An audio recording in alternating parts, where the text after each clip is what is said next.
All right, the lights are out. It is deep in the night, and this is Will of the Game Escape channel along with Jay Shy of ShinMegamiTalks. It is the Nights On, Lights Out podcast for December of 2023. Jay, how you doing tonight? I am doing great. Lights are off, only the television illuminating.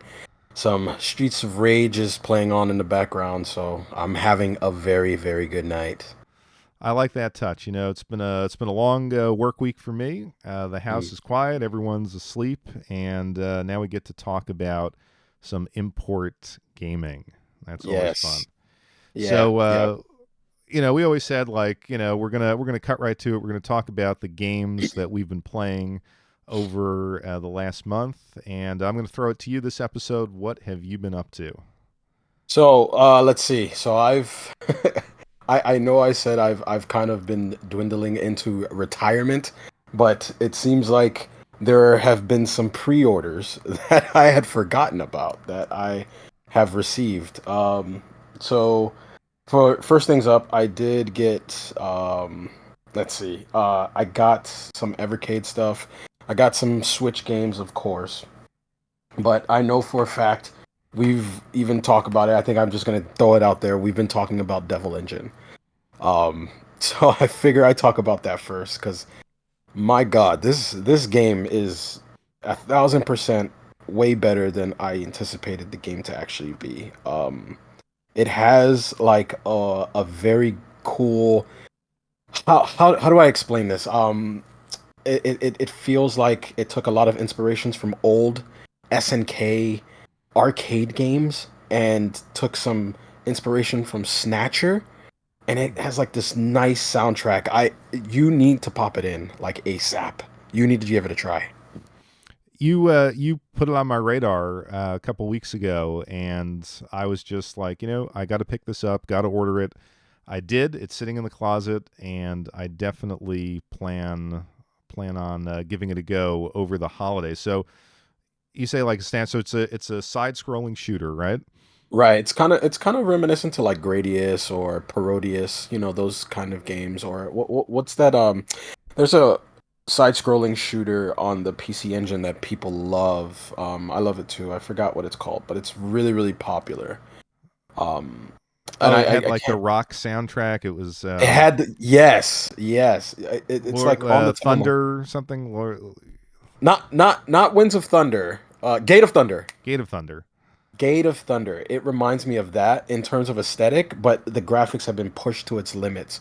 Um, but the soundtrack is phenomenal. If there is something about video game soundtracks that I just absolutely adore. Like I love those things. And this one is really, really good. I spent all day in the office today just listening to it as I worked, and it was great. I definitely recommend it. When you play it, please give me a call and let me know. It's really cool. It it doesn't play exactly like Gate of Thunder, not in terms of scoring mechanics and the way it's supposed to be. Like in Gate of Thunder, you just basically dodge bullets, you get power ups, and you switch your weapons, here and there. Those kind of options stay in this game, but there's another mechanic where you can like barrel roll the ship, and it absorbs bullets and it adds to your counter. It's really cool. It's a really cool game. That sounds awesome. I know you had posted some stuff to the Discord on it, and yeah, I got to give it a shot. I saw that it's also on Steam as well, so I'm thinking of doing that little trick where I buy it physically and then buy it also on Steam. Maybe the Steam sale, and I'll just leave it sealed. Is is Oh this yeah.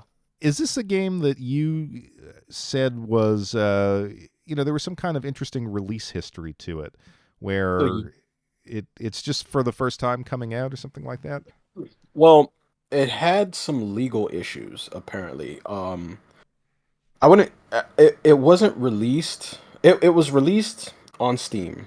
But if my mind serves me correctly, the artist of the game and the composer had some weird legal battle with. I think they're called Dengen. which was the publisher, they didn't get paid for their work. Dengen never paid them, and the game wasn't released on Switch and other consoles. I think like the PS4 or anything like that. So the game was stuck in like this weird limbo where it was people didn't really want to support the game because they didn't want to support Dengen.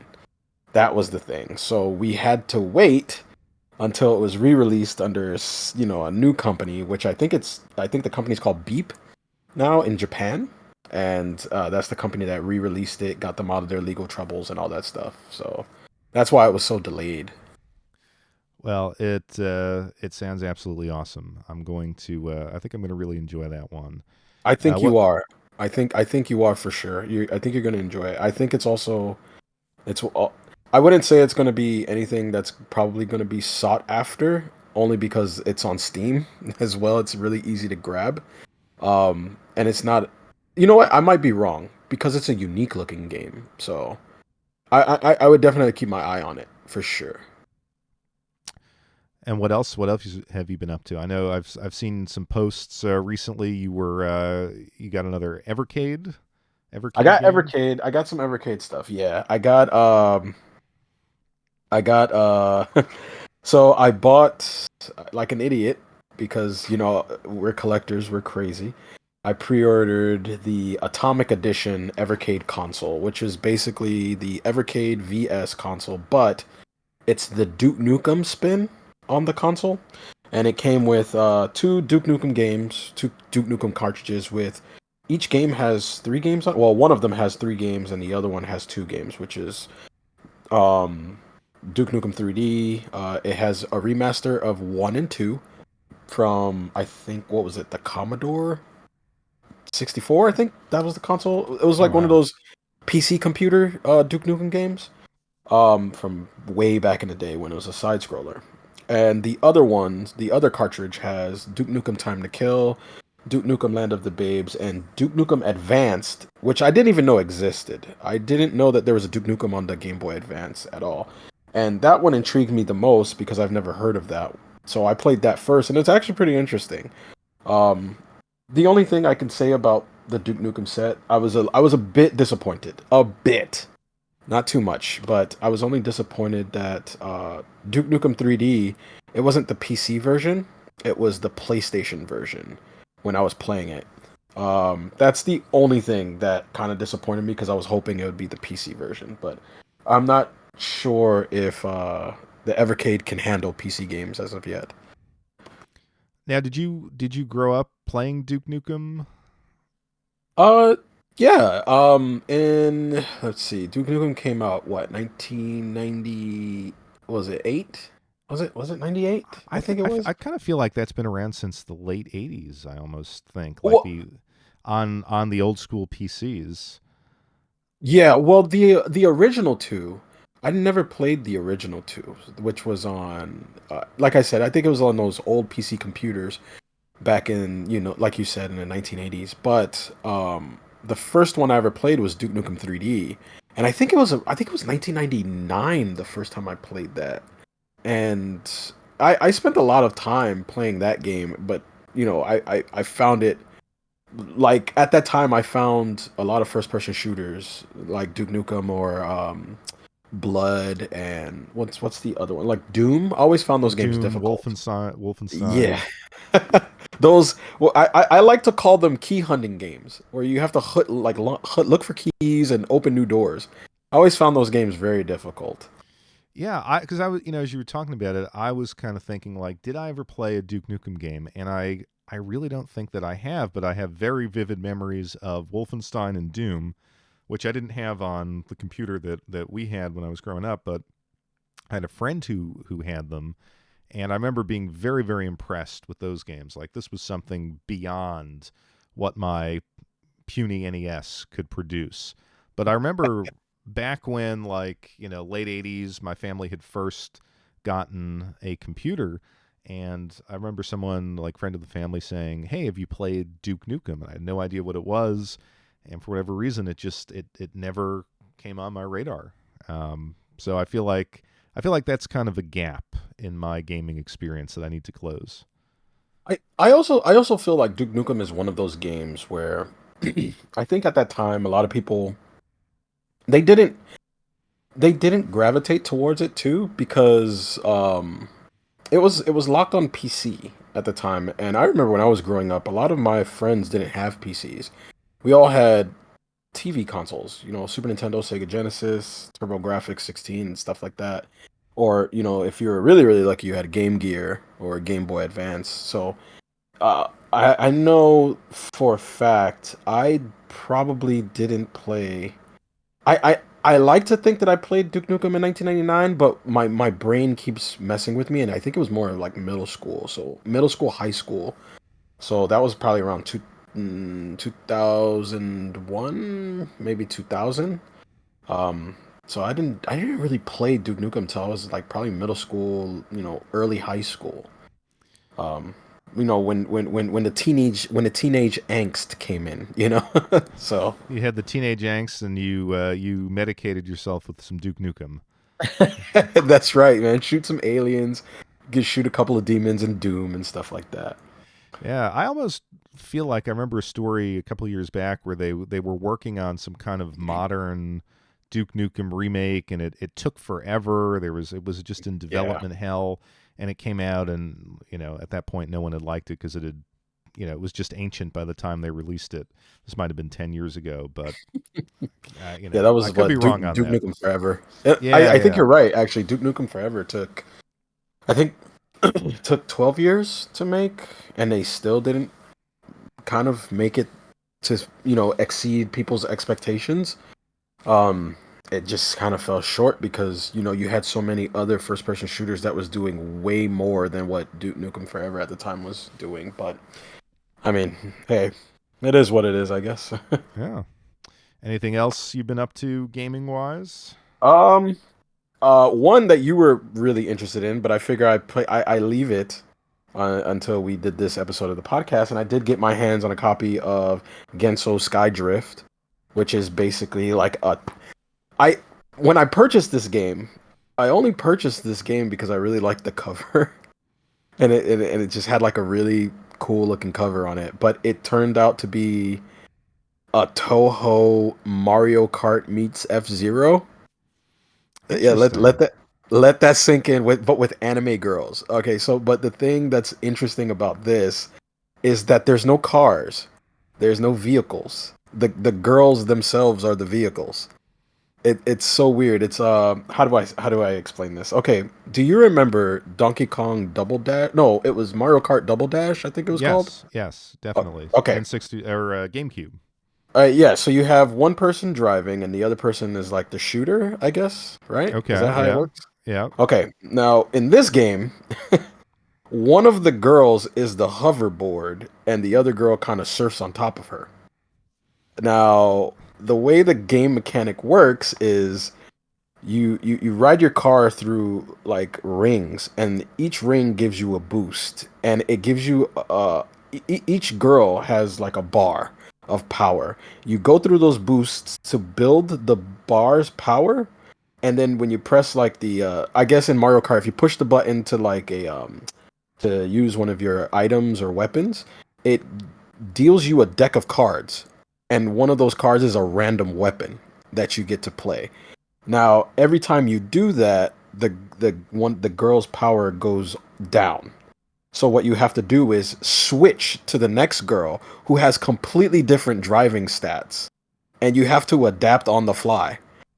It's a really interesting driving mechanic. You have to switch between the two girls and manage this weird energy bar to replenish your deck of cards to use weapons. That's the mechanic. Yeah, it's funny because I've seen this game like when I'm hunting for imports. It's come up, and I've never really gone for it. But now that you're describing it, I want to say that this is this kind of girl racing as a genre because I picked up something called Kandagawa Jet Girls, which I love that game. looked very similar. I never played it. I got it. I don't even know it was like some Amazon special. I got it for like $20, Yeah. and but it looked like that when I looked online. Yeah, it's a Jet Moto anime racer. I love it. Well, I may have to actually crack the seal on that one because this sounds interesting. Yes, it is. I would definitely say get Gensou SkyDrift as well. Um, I think that's a game that's probably I think it's gonna be low print for sure. If you can get your hands on a copy, I would definitely grab that ASAP because it's. I'm not gonna say it's fantastic because it doesn't feel fantastic. It feels like a fun little shooter that you not shooter racer that you can just spend some time playing here and there and have some fun with friends. But it feels like one of those games that's gonna go underneath the radar, disappear forever, and then when someone talks about it later in the future, it's gonna be completely hard to find. Well, I'm convinced. I'm going to go look for it tonight. Another game that I got to ask you about Yeah. that I think we both got in the mail today. So I'm assuming we haven't played it, but World of Horrors. It's a Oh. new Switch release. I think it's also on Steam. Hmm. And I didn't know anything about this game. I saw it in some list that I was looking at online, and it just looked like one of the most visually interesting titles for the Switch. So I had to ask you, did you know anything about it? Like what drove you to pick it up? Because I'm excited to get into it. To be completely honest, I was gonna ask you about it because I thought you might know.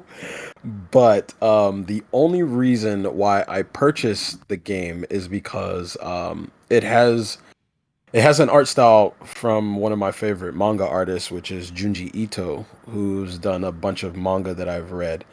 And a lot of the work in it is I think it's either done by him or it's inspired by him, but I don't know. But I was reading the back of the box while I was at work, and I was running some reports and whatnot, and I saw that it looks like an RPG, but it looks text based. Yeah. Is is what it looks like.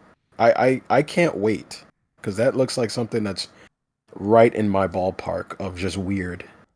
So yeah, so what it looked like to me is like the art style is a very manga esque art style, but Hmm. the interface was like an Apple II computer type game, like text based adventure. And I Right. thought, that was a fascinating combination. Yeah, So I agree. I agree because it's sometimes the text based RPGs can be really I wouldn't say engaging is not the word. I guess immersive is more of the word I'm looking for. And originally, when I saw it, it kind of reminded me of I think you would call them like the point and click adventures that you would play in like PC, like yeah, Myst yeah. or Scratches and stuff like that. So that was one of the reasons why I bought it, and it had like a weird gritty 8-bit style to it, or was it 16-bit? I guess you would say. Yeah, yeah, I don't know. It just it looked like this mashup of two very kind of distinct genres, Hmm. and I said, at the very least, this is going to be collectible. But Yeah. I do want to give it a try because I really haven't played that style of game since the '90s. Like a true old school computer text based adventure. Yeah. I see. And the text based adventures I remember was you couldn't really select questions. You always had to type it in and hope you get the right thing. You know. Yes, a- absolutely. What about you? What have you been playing? Have you gotten anything new? Yeah, well, I picked up the Super Mario RPG remake, and it was funny because that game is one of those games, and I think we all have them in our lives where we can play them and we go right back to that day, that moment. And so for me, Super Mario RPG came out fairly late in the life cycle of the SNES. If I'm not wrong, it came out in like maybe winter, spring of 1996. Hmm. And I was very late to the game with the Super Nintendo. I bought it used in late and I did a video on my channel years ago about where I was in the whole Sega versus Nintendo war. And kind of long story short, I decided to back Team Sega, but then I regretted it because I really liked RPGs, and Super NES had the best RPGs. So I got Super Mario RPG. I rented it back after the N64 had come out. And so I was playing my friend's N64s. I didn't have one, playing Mario 64. And then I rented Super Mario RPG, and I felt like, oh, I'm really slumming it here, for lack of a better word. Like, they've got the new Mario game, and I'm kind of stuck with this, but let me just give it a weekend and see what it's about. And I was so pleasantly surprised by this game. In a way, I thought that this game almost gave you a deeper look into that Mario fantasy world, by virtue of it being an RPG. So I spent the whole weekend playing it. I remember it was set up in my parents' guest bedroom. It was a nice spring weekend, had the windows open, and I just played as much as I could and got through as much of the game as I could. Now, I didn't particularly care for it as an RPG. Like, it wasn't one of my favorite RPGs. I thought it was a little tedious at times, and I Hmm. still think that. But the world that it creates is very, very unique, and it really stands out. It stood out in its era, and this remake is pretty good. It's got a clean look. It's 60 FPS. It has I guess they call it a breezy mode where things aren't as expensive to buy, and it's a little less tedious in It's the it's in the it's less battle system, grindy. and it's a fun time. It's a game that I have to play in like small doses. It's not something that I can kind of marathon through, Hmm. but it's very satisfying.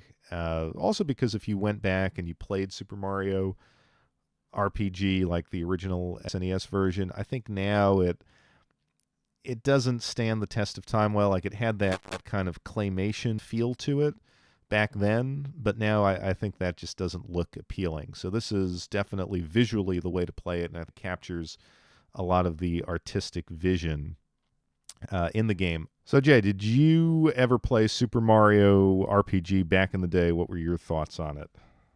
So I play I would say I dabbled in Super Mario RPG. I didn't really play it. Just like you, it was a rental. I rented it, and I remember when I was a kid, I hated it. Um, I hated it because I never played an RPG before. Usually when I played any type of Mario game, it was a side scroller.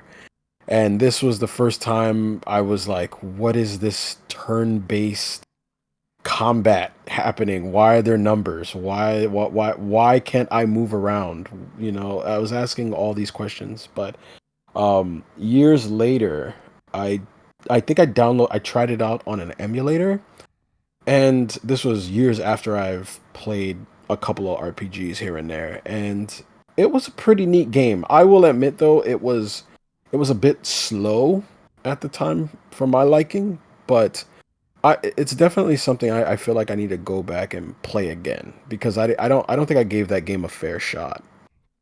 And this might be the way to do it. I mean, it's got a great soundtracks. I think still one of the best soundtracks of the era, Hmm. and they have kind of like a remastered version of it. And you could switch from the old to the new, and both are excellent. So like I said, I maybe tedious was the wrong word, but yes, it is very slow moving, and I could Hmm. definitely agree with that. And I don't think that changes. Like, they didn't give you enough kind of quality of life to make you kind of breeze through it, but I still think it's one of those unique games. Yeah, it certainly does look like that. I do agree with the claymation too, what you said. I was a bit when I heard that they were doing I guess the remaster. Um, I was worried about how the claymation was going to look, so they didn't go with that. I'm assuming. No, it looks like just a very clean, modern Nintendo game. Like Okay. yeah, I the closest I could get is to that Link's Awakening remake that they did, but with a Mhm. more stable frame rate, despite the occasional drops. Okay. So it's definitely one to check out. But my next game is a game that you recommended to me, and I imported. It's called Furaiki 4. Oh, The for yeah, Yeah, Furaiki. Yeah, that's the motorcycle game where you're driving in Tokyo or Japan. yeah. I think it's Yeah. some region. It might be Ginfu or something like that. Hmm. And it now this is, I think, why if you like gaming, people should really look into import gaming, because this is a game that you'll never get here. I mean, what this is, it is a motorcycle game, but the motorcycle segments where you're traveling through Japan are basically like FMV style Hmm. from back in the day. And of course, you kind of control where your motorcycle is going. And I guess and there's a bit of a language barrier, so you can correct me if I'm wrong here, but it seems like the objective is you're traveling to different places in this region, and you're basically like a tourist blogger or something like that, vacation blogger. You're going around, you're learning about these sites, you're taking the perfect picture, and then Hmm. you're going through these FMV segments, traveling to the next part of this region, doing the same thing. You've got like a stamina meter, and at night you kind of put together your blog, upload your photos, and they're judged in some way on quality. Um, and I guess you're also competing with some other people doing the same thing. Did I capture that correctly? I think you hit the nail right on the head. It's also definitely a really cool way to experience Tokyo from your couch. Um, I think that was one of the reasons why I bought the game is because I haven't been to Tokyo yet, so or Japan. I can't say Tokyo because I don't think the game doesn't take place in Tokyo. It looks more rural, like you're in Yeah, the outskirts of somewhere. Yeah. right. So it's definitely feels like a vacationing kind of game with a huge language barrier if you don't understand Japanese. Um, but if you just want to enjoy like the FMV, just kind of driving here, going there kind of thing, it's really cool. You and you're right. You will never find that game in the States. You will never see a game like that here. Yeah, in the way that I play these kinds of games, where there is a significant language barrier, is with Google Lens. Like, obviously, you're not going Hmm. to translate everything, but you can translate enough to kind of get the objective. Um, and once you have that, it was very relaxing. Like, I almost feel like this is a game that you would lay down, you'd play in handheld mode. Now, this is assuming you can read Japanese, which I can't, so I was playing it on the TV, but it seems like one of those games where it's just, it's a chill game. You're just relaxing, going through these sites, learning about the different parts of this region, and it almost felt like I told you I love the game Root Letter, which Oh yeah, that's a good visual novel. yeah, and it had that element of being a tourist, in that case, in a very remote part of Japan. In addition to solving the murder mystery. So, Hmm. um, I really felt like it was an awesome recommendation. It was exactly what I wanted on that weekend that I got it, and I look forward to just kind of going through it and seeing how far I can get before the language barrier just prevents me from Yeah, any you're. and all progress. I think you and another YouTuber named Oricon, we all hit that language barrier wall in that game because I learned about that game from another YouTuber, and I was just like, that just looks like fun. So yeah, Yeah, we're definitely. I hope they come out with another version of it with some like crisper visuals. Like, I think that in 4K would be Oh awesome. yeah, that would look It's a little great. compressed as it is, in its current form. But yeah, so that was an awesome recommendation. The other game that I've been playing, and I almost feel guilty about this because there's so many interesting games to play, and I went back to Yakuza. They just released a new Yakuza game. Yakuza, Like a Dragon, the man who erased Yeah. his name. Hmm. And yeah, it's a little side story, but Kazuma Kiryu is my favorite video game character of all time. And it was on Game Pass, so I was just like, I'm just going to download it, play it just a little bit. Like, I really should be looking at other games, and it just sucked me in. Like, Yeah, you fell back into your rabbit hole. I did. Uh, I mean, it's funny because like I talk up the Yakuza series so much, and I realize that none of these games are terribly different. Like these are not deep games, but what I love about them is it just reminds me of Streets of Rage Hmm. in 3D with all the mini games, and this has some awesome mini games. Like it has Daytona USA 2, which I never played. It has the Sonic arcade fighting game. Oh wow. Yeah, and I think um uh what was that? That was like Virtua Fighter, but it was a different. It was like armor combat. Like people had guitars. You had to knock the armor off. I'm totally blanking. Fighting Oh Vipers. wow. That's what it is. Fighting Vipers. Okay. Fighting Uh, Vipers 2. And another Sega racer that I had never played. That's a little bit like Wipeout. Um, but also seems like it was from like back in the late 90s, early 2000s. So you add in all of that stuff, and then the over the top narrative and crazy battles, and it's just I always fall back into it. It's just such a fun game. I've only played. I think I told you I've only played one Yakuza game, and it was the spin-off with the zombies, Dead Souls. Yeah, That's no, that's that's the only Yakuza. Well, technically, okay. Well, I've played that, but I think the only game that I've played by the Yakuza team for a long period of time was the Yakuza kind of Fist of the North Star game that they recently came out with. oh Uh, yes, I remember that. was that something Paradise? Lost in Paradise. I, Yeah, I I spent a lot of time playing that game, and I bought that game for the dumbest reason. I didn't buy that game because the fighting looked cool. I didn't buy that game because the it was made by the Yakuza team. I literally bought that game just because I saw the mini game of you making drinks for people. There's a mini game where you're a bartender and you have to shake the tequila, and I was just like, yeah, I'm buying that. That looks ridiculous. yes. I mean, they are the kings of crazy mini games. In this one, yeah, they've always had some kind of like a hostess club kind of mini Mm. game. And, some of them were like managing the hostess club. Others were just trying to like curry favor with the different hostesses and stuff like that. In this one, it's actually like a real full motion video, like 4K hostess interaction, like real girls.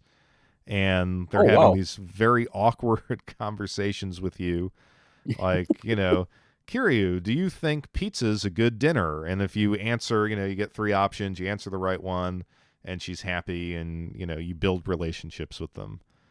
Okay. Uh, it almost feels like these ladies were not terribly thrilled to be doing this. Like there's but it's so cheesy that it's funny.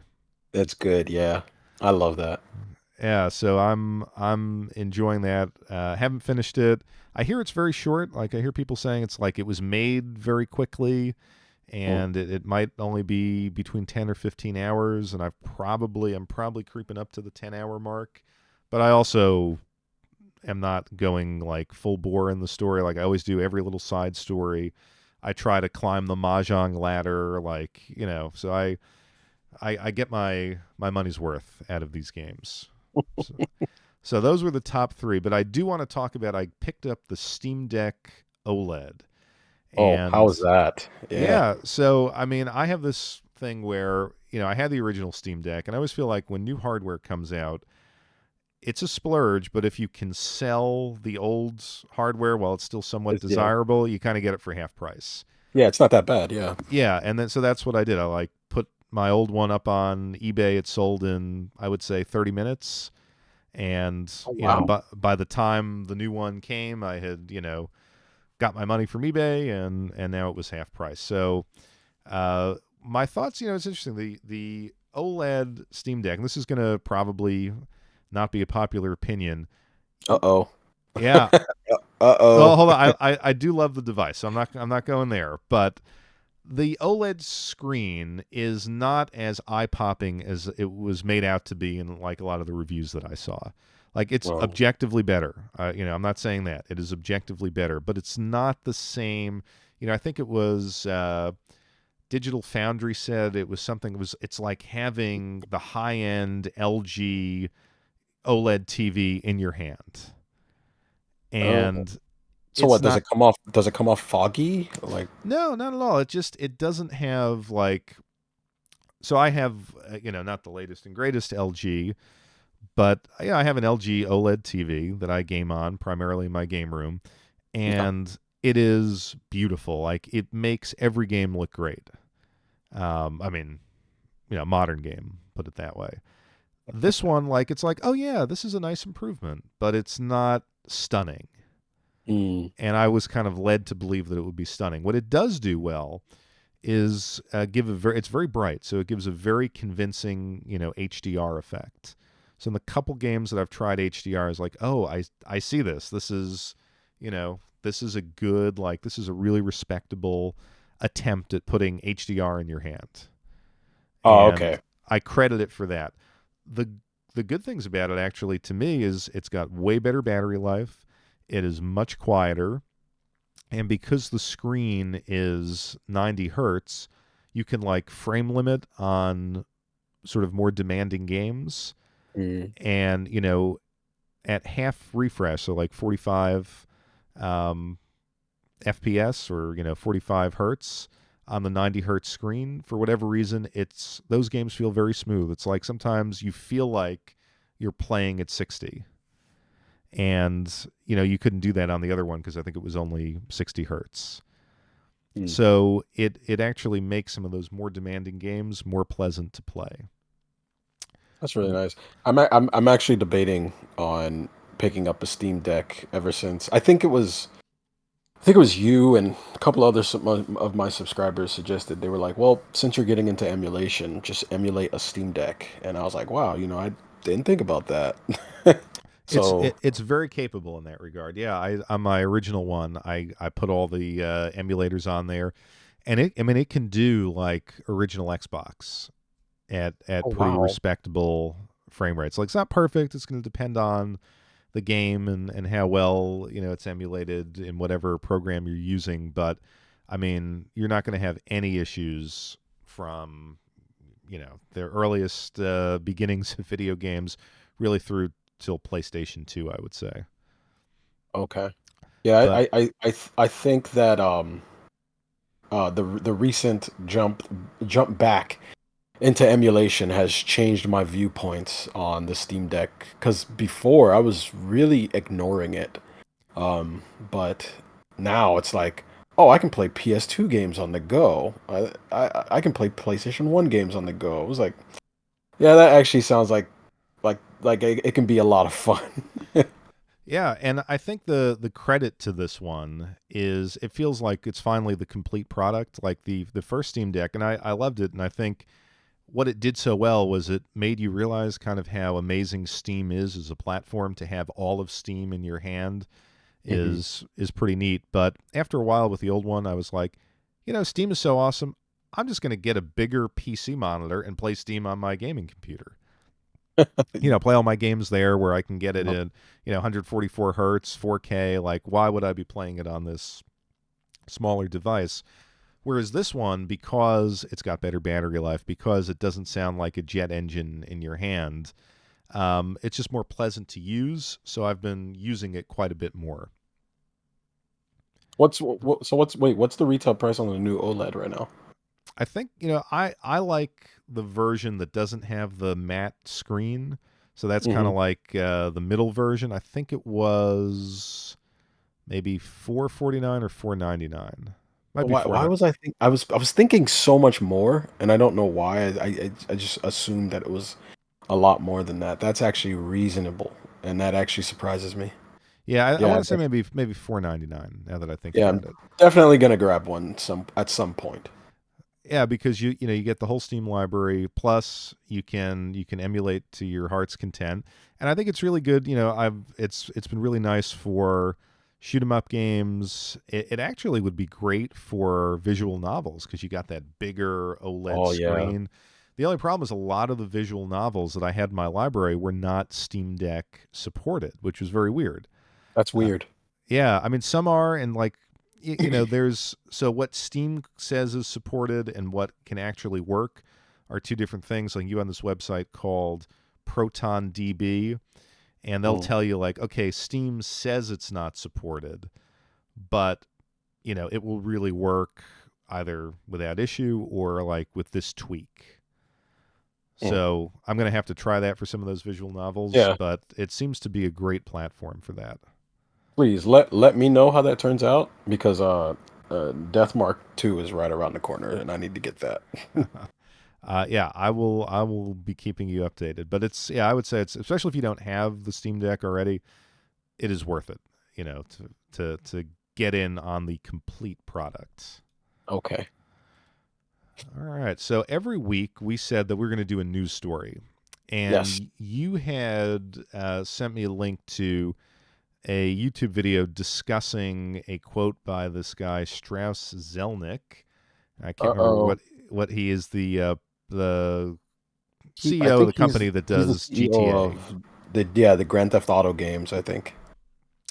So he had a quote that I think the internet was saying is like pointing the way to a future where games are priced per hour. Yep. And then I think people kind of like looked at it a little bit more and was like, well, I'm not sure he's saying that. So what I thought I would do is I would read the quote because I think this is a great idea of corporate speak, and Yep. then we can kind of break it down. So he writes, or I guess this was an investor call, an earnings call. So he says, in terms of pricing for any entertainment property, basically the algorithm is the value of the expected entertainment usage, which is to say the per hour value times the number of expected hours plus the terminal value that's perceived by the customer in ownership if the title is owned or subscribed to. And you'll see that bears out in every kind of entertainment vehicle. By that standard, our frontline prices are still very, very low because we offer many hours of engagement.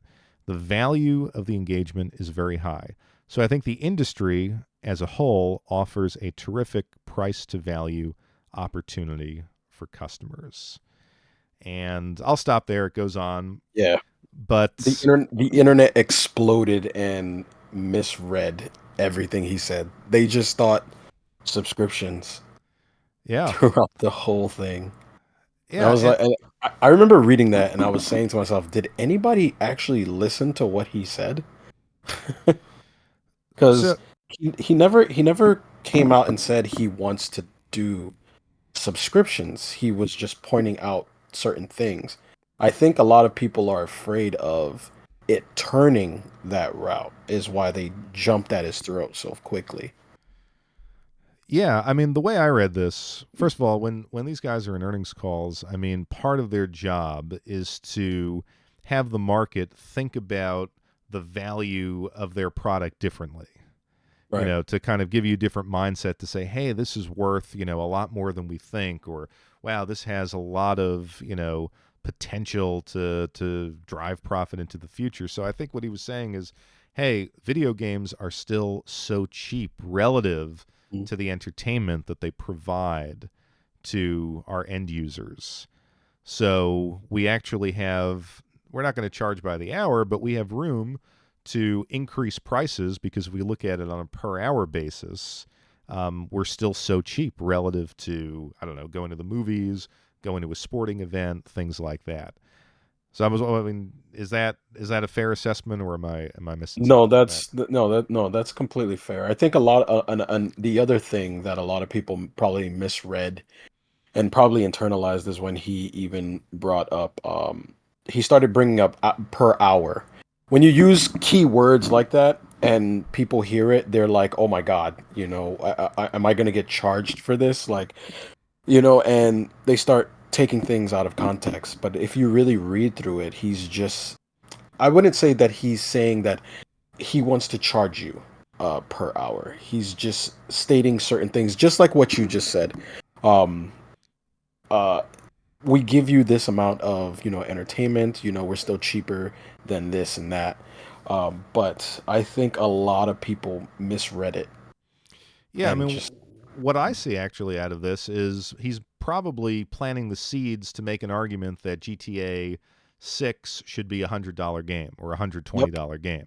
yep, most definitely. I would not be surprised if GTA 6 trailer came out what 2 days ago. Apparently, it like blew up and like the news is viewing it and all this stuff. But um, I would not be surprised if the game cost $100, but it's missing a lot of content, and then they charge you for that stuff. Like it's missing this certain kind of car, and then you have to buy that car, or it's missing this plane, and you have to buy that plane. Oh, you want to go to this new city? Well, you need to buy a ticket to enter that city. I would not be surprised if they do stuff like that. Yeah, I mean that's their MO. I mean, I think this Take Two is they're the ones that do that like NBA 2K game, which Is a it? lot yeah, like a lot of people say that is No, no, like no, no. Take Two does GTA, and then 2K is a different company that does NBA 2Ks. oh, okay. I always thought it was the Yeah, same. Okay. no, two different companies. Well, in any event, that 2K like always gets hammered for doing exactly what you're saying. Yeah. And I know people have had trouble with like the Rockstar, whatever they try to create their own Steam Hmm. system, and I guess GTA Online has huge microtransactions and things like that. So that's always there. But I think the interesting thing of this quote is like I've heard this argument before. It's how many hours of entertainment does a video game give you? And so I think it opens up the broader conversation of like how do we value, like is it reasonable to think of video games in this way? Like how many hours am I getting Ab- from it? Absolutely not. I don't think so. And this is the thing is okay, let's look at it like this. Let's put this into the perspective as if, what everybody was mad about is what he was saying. Let's say he wants to charge everybody for the amount of joy they get out of the game. But the thing is that, so what if I don't like your game? Are you going to refund me the money that I don't like? Like, how do you antiquate that? You know what I mean? Yeah, and I think like the counter, like you were talking about Devil Engine, right? So Devil Engine, my guess is not. I mean, it wasn't that expensive. I don't think to begin with. It might have been like a $30 game. I It's a think. $30 game. It's about a $30 game. Yeah, but I'm guessing you could probably, if you wanted to just play through it and not like get the highest score or do a one credit clear or something like that, you could Hmm. probably finish it in what 45 minutes.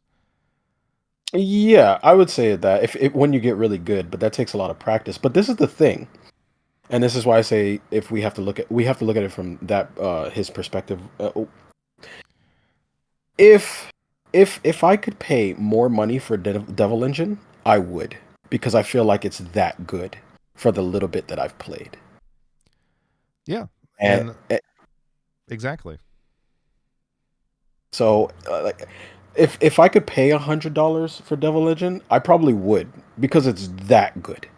If like I and it was only $30. Now that's what I'm saying, is that you can't just put a price tag on people's time, because it doesn't you can't tell how much they like a game just because they put a lot of time in. There was a mobile game that I was playing that I'm not gonna lie, like towards the end I was completely hating the game, but I kept playing it because I've invested so much time into it. You know what I mean? That Yeah. sometimes happens. Yeah, I mean I look at a game like since we're talking about shooters, the Androdunos 2. Oh, Andro Dunos too. Yeah, that's a Yeah, good and one. so that's a game that, great game, great music. I mean, one of the better Hmm. side-scrolling shooters that I've played. Yep. And, that granted, I didn't finish it on expert. I'm not like super good at it, but I did finish it within an hour, or an hour and a half, depending Hmm. on how my memory is working. But I don't remember spending all that much time. But it's a great game that I've gone back to, and so I think like a great game doesn't need to be 60 hours. I realize these companies want to dominate your time Yep. and even like dominate your hard drive. You download like a Call of Duty and it's Eight 500 eight gigabytes. 8,000 gigabytes of RAM. Yeah. Yeah, so I see where they're coming from, but I also think it's never that simple for the end user because we've got other forms of entertainment. We're always he might be competing against Netflix and say, hey, we've got a better, hourly price. We offer more value per hour, but people are still going to watch Netflix and go to events and go out to dinner and stuff like that. So if GTA is $120 or $100 for the base game, and then they release $300 worth of DLC, you're still going to buy that in a budget that includes other things. Right.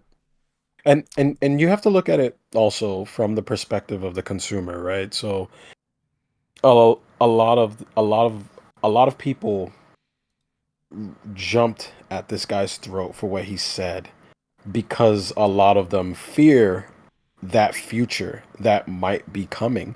Because I remember 5 years ago we were talking about oh, we're afraid that it's going to go into a digital future, and a lot of people didn't believe us. Now it's more reality than it is back then now, you know?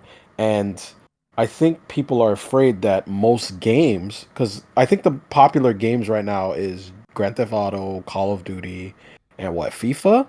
And a lot of those games cost money, like more money. Like you pay for the retail price of the game, and then you have to throw more game just to have a competitive edge against your opponents online. So uh, it's getting expensive. It's already expensive now, and the thought that, oh, now you want to charge us per hour? I mean, a lot of people got really scared of that. Yeah, well, it's just another reason to still cling to physical media, because and retro Yeah, gaming and import gaming, because you'll yeah, never you'll never run out of stuff to play, even if they have this really predatory, these predatory business practices. yeah. And I those are never going away. I used to be a bit more optimistic that it would eventually go away or it'll get regulated. The problem is that it generates too much money into the economy. So, well, I don't even think it goes into the economy. I think it goes straight to the companies, right? Yeah, I mean, I'll tell you what. I mean, they're making money hand over fist. I don't believe this. Oh, gaming development is so expensive these days. Yeah, it's expensive, but you wouldn't be releasing these games if you weren't making obscene profit. Right. So but what I can sign on to, like, of all of the different predatory models, is something like Game Pass. Game Pass is a Mhm. set monthly price. They've gotten a lot better recently with like day one releases of games that I actually want to play, and I can buy DLC for those games if I want to, or I can just try them out. I don't feel so bad if I try something and I'm just like, it's not for me. Yeah. So they're getting my money. They're trying to, yeah, they raised the price recently. They're trying to control the industry, obviously, like any mega corporation is trying to do. But as an end user, I feel like the Game Pass model works. And for that matter, the Steam model works. Like this huge library, and the games are always on sale. I could Yes. sign on to that. I would say Steam and GOG are two places that I used to frequent a lot before I became a dad. I used to frequent those two places quite a bit. I have thousands of games that I still haven't touched. I just bought them because they're on sale. Same here. There's that website that calculates like the amount of money that you spent on Oh on God, Steam, please and don't I tell me. I looked at it, and yeah, I decided to X out of that browser very quickly and hope that my wife never discovers that website. How many zeros were on your account? Well, she listens to this podcast, so I'm not going to say. So I probably just screwed myself here, but I didn't name the website. Um, but I think like the first thing it does is it shows you the retail price, and Oh, then you okay, have to sign in, and I think it to see then, the sale price. yeah, to figure out what you actually paid. But yeah, it wasn't good. It wasn't good. Oh man, just because you said that, and my wife knows I have a Steam account. Now she's gonna know. I'm right Well, there with you, man. well, I'll say to the audience, we planned on doing this podcast for a while, but if you don't hear from us again This, in yeah. January, you know what happened. Oh man. But so while we do still have a podcast, the theme of this podcast, like we're talking in the middle of the night, Yep. and we said, you know what? Let's come up with a list of our top 5 night levels in games. Ooh, ooh. Yep, like it just works. It does. If we're gonna talk in the middle of the night, let's talk about these levels. So, um, What are your top five? What's your top five first? I want to know if we. um, You know what? Let's so do it like this. I have a better idea. Let's okay, start from five, going up to one, right? okay, But you say one, and then I'll say one, and perfect. then we can kind of bounce it back and forth. So I am gonna start. My number 5 was, Hmm. and again, I sound like a broken record. Yakuza, the Yakuza 4 opening sequence where you're playing as the loan shark Akiyama, and Hmm. you're in Kamurocho, Tokyo, and it's raining. And back then they really captured like the reflection of the neon lights at night, reflecting off of the puddles and things like that. It was, I want to say, my first ever introduction to that series because figured out how to sign up for a Japanese PSN account in 2007. Like, and there it took some doing back then, like to get that going. And this was one of the first things I downloaded. And maybe that timeline is a little off because I don't think this came out in 2007, but it might have been 2008, 2009, and when I downloaded this. But I thought it was cool. Like we weren't getting, like no one thought we were going to get the latest Yakuza, and just walking through Kamurocho at night in the rain, I thought was the coolest thing. What console? What console was this? PS3. Oh, okay, yeah, that would look pretty good. Yeah. The rain effects on PlayStation 3 were really good. That was like around the time they did what was it? Heavy Rain was like Yes. the rainiest game in the game in that console generation. Yeah. I mean, think about like if you actually played the first 2 Yakuza games on the PS2. Hmm. Um, they didn't hold a candle to the type of visual fidelity that you were getting here. So Nice. I love that. What about you? What's your number 5? My number five is Jet Grind Radio. It's Benton Cho. Benton Cho is kind of like this city filled in night, but all of it reminds me. It reminds me of. As a matter of fact, in one of our thumbnails for one of our short videos, it reminds me of that kind of electric city at night, and it has this nice funky tune to it that I would never forget. Even to this day I play it in my car every now and then, and I just remember always playing this game on the Dreamcast and going to Benton Cho, and the town has like this subsection of different subways that lead to other parts of the city that have like kind of like a giant epicenter with all these television screens mounted on the walls around it that kind of like illuminated that part of the epicenter. Then you had another section of the city that had it looks like a kind of like a restaurant slum area. It was such a good looking, cell shaded look for that time, which was what, 1999 was that? Yeah. Sega Dreamcast? Yep. Man, it just sticks in my head. It's like top five. That's number five of my favorite. What's I your number didn't. four? Well, I was just gonna say I didn't have Oh, a okay. Dreamcast, but a friend Oh, had okay. that game, and it was visually stunning. Yeah. But my number 4, and I hate to mention like modern AAA games, but I'm going to mention this one, Ratchet It's and fun. Clank: A Rift Apart. Early in the game, you're in this place Mm. called Nefarious City, and it's just this. I'm going to just call it like a tech demo for HDR, and I don't know if it does ray tracing, but this is what the PlayStation 5 can do. It has kind of like a Blade Runner, that Oh sort of man. effect, and yeah, it's cartoony, it's goofy, but I was just playing through this part of the game, and it's a very good game. The whole game is great. It was really one of the few games on the PlayStation 5 that I really played to completion and felt like I had something new and different. Um, but this city stage was just beautiful, and I was like, it's basically a hub, and you do some fighting, and you don't stay there long in the whole grand scheme of the game. But I just loved looking at it, and it made me want to see what these core technologies built into the PlayStation 5 could do moving forward. It seemed I think I did get a look at that at some point. I was watching someone's commentary video, and I think I know exactly what you're talking about. I have seen it. I've never played the game, but um, yeah, those I remember those graphics that I saw for that game, that Ratchet and Clank game on the PS5, actually almost got me to purchase a PlayStation 5. Almost.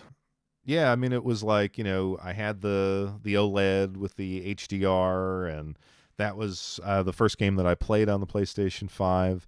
And it was one of those experiences like, okay, I see what the quote unquote next generation is going to be like. Now, Mhm. granted, it didn't really pan out that way. There's, PlayStation 5, has some good games, but it's just, it's a commodity product at this point. And I don't think Mhm.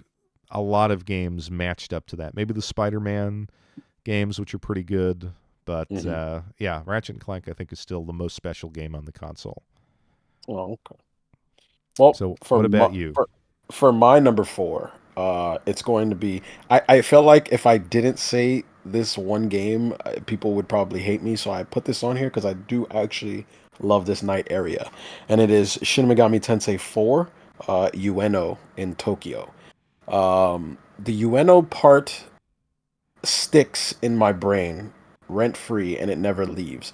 Have you ever played Shin Megami Tensei 4 on the 3DS? You know what? I have it. I have never played it. Okay, well, it has Ueno has this nice, weird, drab kind of tone. I'm always gonna bring up music because music sticks in my head and it makes me feel the experience that I'm playing. I always remember that weird sound, that song that it plays, that really brought this night kind of almost deadish looking city. But for some reason, even on the 3DS, it was so atmospheric. It just never leaves my brain. It just sticks there, and it's wet, it's bloody, it's gritty, it's just great, and I love it. Huh. Um, yeah, one day if you ever happen to find a copy, play that game or emulate it, Oh, I've because got it. that's I've what. got it. I've got it. In the Please don't say collection. you have it sealed, don't you? Yes. That's why you've never played it. You have it sealed. All right. I won't fault you on that. It's I fine. bought it to play. I swear I bought it to play, and then life happened, and I never got around to it. Well, I don't fault you too much because I remember when Shin Megami Tensei 4 launched, a lot of people were buying it as speculating because a lot of SMT stuff were really hard to find before then. Hmm. Well, So I haven't checked the price. I mean, did it become expensive? no, Is it okay? no, it's not expensive because too many people speculated on it and too many people have it. So it's not pricey. All right. But what's your number? What's your number four? Wait, no. What's your number three? I think we're at three. Yeah, three. So my number three. Now this is maybe cheating a little bit, but it's Super Mario Land 2 on the Game Boy, which is the space Whoa. zone, which is not admittedly night, but it's space, it's stars, it's moons. Yeah, close enough. I Yeah. and I played it a lot at night. That was one of my favorite games growing up, and I just liked Mario in the space suit. You had like the angry stars, like in most Mario games, stars would they were your friends, but in this one you had to avoid them, and the smiling half moons, and it just I don't know. There's something about it that because I always played it at night and that was my favorite zone in the game, I had to include it. Um, I still say it's one of the better Mario games, and I think it's underappreciated these It days. is. It Uh, is. It really is. so that's my number three. What's your number three? Um, my number three. This one's a bit tricky because I thought about switching, but I'm gonna keep it the way it is. My number three is gonna be Streets of Rage 2, the bridge level. That would be level Okay, 2. Have you ever played Streets of Rage 2? loved it. One of my favorite All right. games. So you know the bridge level. I That know it that well. that music and that background of the city inspired by New York, I absolutely love everything about that level. The it's just like no one. I don't think there is no one that has done a beat 'em up level that good like level 2 in Streets of Rage 2. It's just so good. If I am I wrong to think this? I've played Streets of Rage many times, but doesn't the whole Mhm. game happen at night? No. When you get to level 6, when you get to level 6, you're on the boat, and then you end up on the beach, and then it's It's sunrise. okay. Because I Yeah, feel like a lot of it is at night. The only Streets of Rage 1, the whole game takes place at night. Okay. Yeah, only Streets of Rage 1. You almost tried Well, to get me there. I don't know. I because whenever I think of Streets of Rage, I mean, I think of nighttime. I think of obviously the first level, Yeah, the amusement park. I think level is yeah, I think at night, but no, that second one, the bridge. You yeah, are 100% right about that one. yeah. What about you? What's your two? So I was kind of going back and forth, and I have to give a honorable mention to the original Soul Hackers game on the Saturn. The Oh, it has that atmospheric music. yeah. It has it starts out that opening part is at night, but it had such a language barrier that I never really got into that game until they re-released it on the 3DS. Yep. So that'll be my honorable mention. But I went with Earthbound, the opening of Earthbound in On It when the meteor lands. And Mm-hmm. I played Earthbound like back in the day, rented it, shortly after release.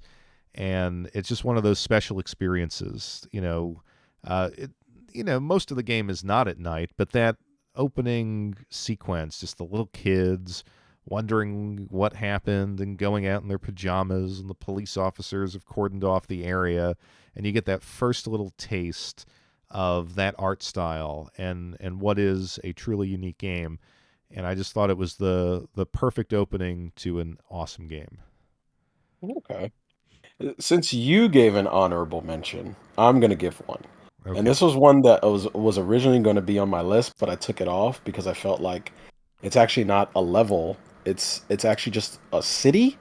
And I was gonna say Midgar from Final Fantasy VII, Yes. Oh my God. which Yes. that place is just drowned in forever night for some reason. Like, yeah, unless you're watching a movie, then the sun comes up. But I always thought that Midgar was a really cool looking city at night. Um, even when you see, I don't, I, I remember when I would play the game, on in 19, what was it, 97, 98. 97, I Um, think. Yeah.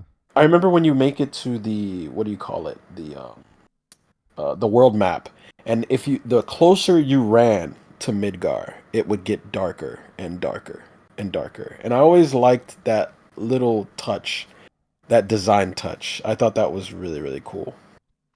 Yeah. I mean, I But remember one of my great memories of video games was leaving Midgar because I yeah, couldn't fathom that the game could be bigger than that. yes, yes, 1,000%. I remember when you fight that boss on the bridge and then you end up leaving, and I was like, what do you mean I'm leaving? Is this the end of the game? Like, it can't be the end. It's like, no, there's a whole world out there for you to explore now. Yeah, that's, oh man, that's great stuff. But my number two is going to be, and we spoke about this, it's going to be Turtles in Time, Neon Knight Riders.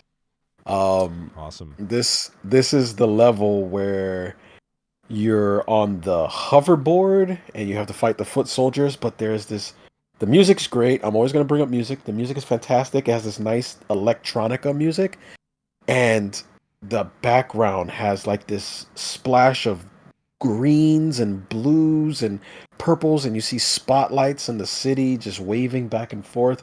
It's really cool. It has like this nice neo Kobe city kind of look from Snatcher, and I loved it. It's so good, so good. Yeah, no, that was a good one. When you mentioned that, I was like, oh yeah, I that could easily have been on my list. Yeah, Neon Knight Riders is a good one. Yeah. All right, I think we made it to number one. Number What's your one. number one? When we talked about doing this, the first, just as it was the first thing that popped into mind, was the Mhm. first level of Strider. Oh, And I love that level. yeah, and I've finished Strider, but for whatever reason, that level is Strider in my mind. You Yeah. know, on the, what are the Russian, like onion dome Yep. things, and you're just learning the move set. And back in the arcade, I mean, to have that kind of sprite work, that kind of art style, and just a cool character, and the kind of like the way he traversed the screen Yeah. was so impressive. And it's when you say video games at night, that just pops into my mind. And it's a great game overall. It's one of the gems of late 80s, early 90s arcades. But it was just that thing that was seared into my mind when I thought of night levels. Yeah. Strider is a very good choice. Even the way the intro of the level comes up as the screen is scrolling through the city and then Strider comes hand gliding into the level and then it just starts. That is nostalgia right there. That is a good level. That's a good one. Um, my number one is a game. I don't know if a lot of people know this game on the PlayStation 1. It was called Einhander. It was made by Squaresoft right during the time when they were doing Final Fantasy VII. They just released Brave Fencer Musashi and all those games. Einhander was this shmup that they made where uh you can shoot regular weapons, but when you killed an enemy, they would drop their guns in it, and you had time to pick it up and hold it in your ship's arm and use it as a sub weapon. But the first level is very inspired by Blade Runner. If you ever watch clips of that game, there's a scene where you're flying the ship and you're shooting enemies, and there's a giant screen with a woman's face on it. And it has like this they live kind of moment where her face kind of peels away and there's a skeleton underneath, and it's so cool. You're flying your ship through all these Japanese neon signs, and it's so cool, and it has a nice like techno track to it. It's so good. Yeah, I have never played Einhander, and I wanted, to buy it back in the day, and Mm. instead I went with that game, which I think has almost like a similar title. It was like a fighting game that had Cloud in it. Oh, Um, or guys. Air Guides, yeah, yeah, yeah. And because Yep. for whatever reason, it was like PlayStation One had a lot of games with German titles, Yeah. Yeah, like. that's weird. Yeah. So I went with Airgites and Mhm. didn't get Einhander. So, but yeah, Oh I'm man. looking at it now, and yes, you are absolutely right. It has a It Blade Runner look to it, right? Yes, 100%. Yeah. It's so good. It's such a great game. Still haven't beaten that game too. I gotta beat that game. I think I recall like a couple of years ago, I was like, oh yeah, I've got Airgites. Let's get Einhander, and I looked on eBay, and it's pretty expensive. I think.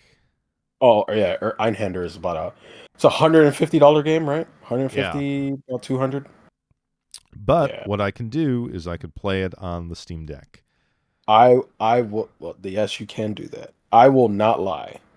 There is there was only three games in this whole world that I actually paid that kind of money for, and Einhander was one of them. I won't lie about that. I paid the premium for that game. Wow. Well, now I got to know, what are the other two? um, the one of them was a game called Silhouette Mirage. Okay. Um, at the time, it was cheaper, but it's more expensive now. But I paid a premium. I think I paid $90 for that. Because Wow. I really wanted that. Um, because that's because Silhouette Mirage was one of those Sega Saturn games that was ported to the PlayStation because we didn't get the Sega Saturn yet. So, but the Sega Saturn version is the more ideal version of that game, and it's one of those Creative Design Games. I think is that what the company's called? The one Oh, that I made all the Lunar stuff. working designs. Working Designs. It has one of those logos on it. So Yes. whenever you see that logo, you don't pass that up if you find it for a good price. So when I saw that logo and I saw Silhouette Mirage, and this was at the time when Working Designs, all of their games had that kind of foil kind of cover. So I was like, all right, fine, I'll just buy it for the 90. Sure, I'll get it. Um, the other game that I paid a premium for, I actually didn't pay for it. It was actually a gift that my wife got me for Christmas. She paid the premium for it, and it was Turtles in Time Complete in Box. Oh, that is beautiful. Yeah, she got that for me for Christmas because there is a cool backstory as to why she bought that for me because I had some childhood trauma. So she was like, "Here, you don't have to worry about this anymore. Here, you have it now." So, but that's a story for another time. We'll save that. So I'm trying to think of like the games I paid up for. Definitely. Yeah, what games did you pony up for? So I Street need to know. Fighter, yeah, because I mean, if we're not going to make it till January because our wives hear this, we may as well just go all out. I guess the first one would have been Street Fighter Alpha 3 for the Saturn. Oh my God. Yes, Wait, because what year? I probably got it in 2016. Yeah, so you paid over 90. Oh yeah, no, I paid. I might Sega even Saturn? Oh, it's Saturn. Saturn. Yeah, so I Oh, yeah. I could actually look it up in my Game Eye app because I think I probably I noted actually that. lost I actually lost all my Game Eye stuff. I actually gotta upload all my Game Eye stuff again. All right, this is scary. But honey, we weren't married then, so just back off, okay? Yeah, this Uh, this, this was a long time ago. This was before you. this was single will. $190. I paid. Okay. Yeah, I thought a little bit worse than that, but that's okay. 190. That's 190. still bad, but it's Because I wanted to get all of the Capcom fighters on the Saturn. That was my goal, and I have accomplished that goal. So Wait, you have them all now? So X-Men versus Street Fighter, Marvel superheroes, you have yep, those. everything, every Capcom Wow. fighter. The No. only thing I don't have would be those Capcom like the numbered games that I think had some fighters on them. Okay. But aside from that, if it was like an individual fighting game release, actually no, I Wow. don't have the movie Street Fighter the movie Okay. game. But Well, you're not missing much. yeah, I didn't like that one, so I Yeah, don't you're not consider missing that much. a classic. But everything else, Wow. yeah, But that is quite the accomplishment to have Capcom Fighters on Saturn complete in box. Wow, that's okay. yeah. So there was that. Then I got Project Justice on the Dreamcast. Oh no. Yeah, and I didn't pay like that was still it was like 120. And I got to be honest, I love Rival Schools. That was my favorite. Rival Schools is my favorite too. I don't like Project Justice as I much, but I everybody didn't loves like it. Project Justice. Yeah. Yeah, I was like, I had buyer's remorse, and I wound up selling it. I think I might have, like I said, what it was 120, 100 to 120. I think I sold it for like 130, something like that.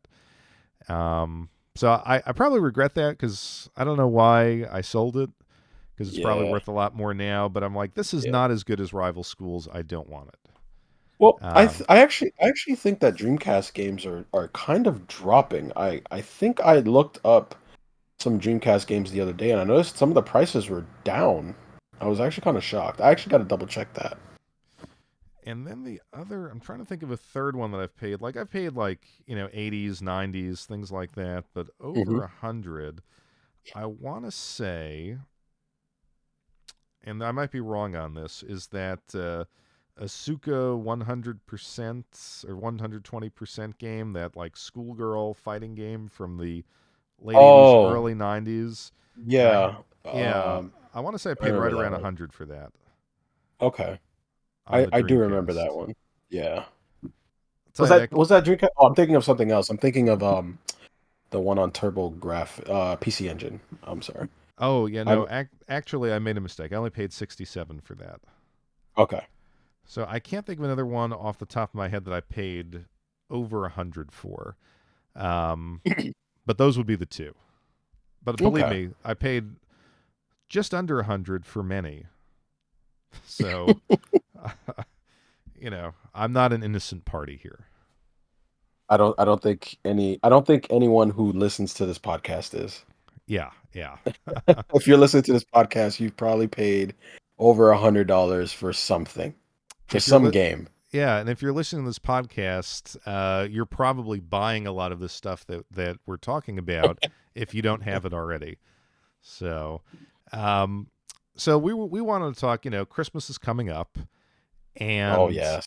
we had kind of said to ourselves, do we have any Christmas gaming rituals or fun Christmas memories? So, Yeah. Shai, what are some of your Christmas So rituals and memories? so my Christmas ritual that I do every year is I actually plug in my PlayStation 1. Well, I can plug in my PlayStation 3 now because that also plays PlayStation 1 games, but I also what I do is I run through Parasite Eve every Christmas calendar year. I run through it. Um it just happens to be one of those games that manifested from another ritual that I was doing by complete accident. This one was also an accident. Um, when I was a kid, every Thanksgiving day, I would accidentally play a game on the Super Nintendo called Separation Anxiety. It was Hmm. this. It was like a sequel to Maximum Carnage. It was a Oh really bad. yes. It was a really bad Spider-Man Venom beat 'em up game with two players, but I enjoyed this game. I love playing it, but I noticed that every time I would rent it from the video game store, it would always be the day before Thanksgiving. I don't know why I'd always end up playing this game on Thanksgiving. So every year I play it on Thanksgiving.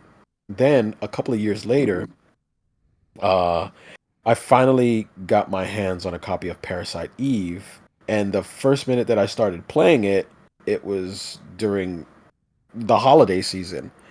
And that game takes place in the holiday season. So now I just play it every year. Every Christmas holiday season I play Parasite Eve and run through it. And I try to get through the game before Christmas. That is my that is my ritual. Now, my favorite, I would say, some of my best Christmas memories is probably, I will have to say, personally, would probably be 1993. Is it 93 or 92? I think it's 93 of Christmas. That was the one Christmas I opened up a box underneath my Christmas tree, and it was a Sega Genesis bundled up with something called the six pack. Do you remember that? The six pack. It's a cartridge that had six games on it, and it was Okay. called Six Pack, and it had Sonic the Hedgehog, Streets of Rage 1, Columns, Golden Axe, Revenge of Shinobi, and it had another game that I don't even remember because I probably wasn't playing it as much. But it That had is all these sweet. games on it. Yeah, and I played that thing to death on that holiday. That was probably one of my best Christmas memory. Wow. What about No, what about yeah. so I just wanted to I bet you that six pack is probably pretty expensive today. No. It's not? No, I doubt it. Hold on. No, I don't think so. I don't, I don't know. I mean, Because it it was seems like one of the earliest video game compilations. so this is the thing. When you want to look at prices of video games, right? So this is these are the tricks that I always look for. Usually, when things are bundled together, they can be expensive. But if the games are too accessible on too many multiple different consoles, then the price never goes up.